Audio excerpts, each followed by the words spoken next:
आज हम बात कर रहे हैं उस बड़ी राजनीतिक हलचल की जिसने उपराष्ट्रपति चुनाव के नतीजों के बाद विपक्ष के भीतर भूचाल ला दिया है।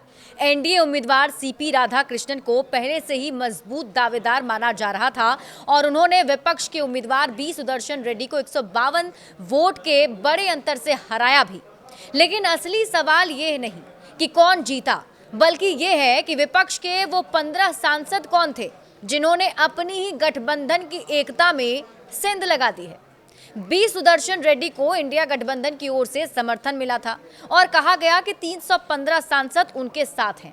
लेकिन जब वोटों की गिनती हुई तो उन्हें सिर्फ 300 वोट मिले, यानी कि 15 वोट ऐसे थे जो या तो सत्ता पक्ष को मिल गए या जानबूझकर इनवैलिड कर दिए गए।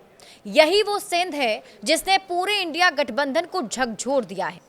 सीपी राधाकृष्णन को कुल 452 वोट मिले हैं, जबकि एनडीए के पास पहले से ही 427 सांसदों का समर्थन था।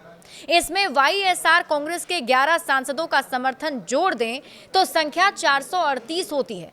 लेकिन सीपी राधाकृष्णन को 452 वोट मिले हैं, यानी साफ है कि 14 से 15 वोट एनडीए के खाते में कहीं और से आ गए हैं, यानी कि विपक्ष से।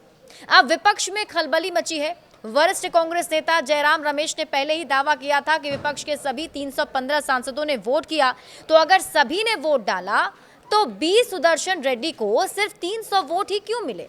यही नहीं, सवाल ये भी उठता है कि वो 15 लोग कौन हैं जिन्होंने या तो क्रॉस वोटिंग की या फिर जानबूझकर वोट को इनवैलिड किया।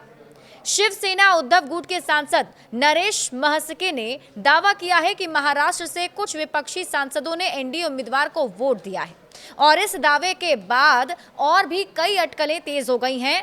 ये न सिर्फ विपक्षी एकता के लिए बड़ा झटका है, बल्कि 2024 के बाद बनी नई संसद में विपक्ष की दिशा और दशा पर भी सवाल खड़े करता है। तो ये केवल एक चुनावी हार नहीं है, बल्कि विपक्षी गठबंधन के लिए एक चेतावनी भी है। अब सबकी निगाहें होगी उन 15 सांसदों पर जिन्होंने पर्दे के पीछे से इस पूरी कहानी को एक नया मोड़ दे दिया है।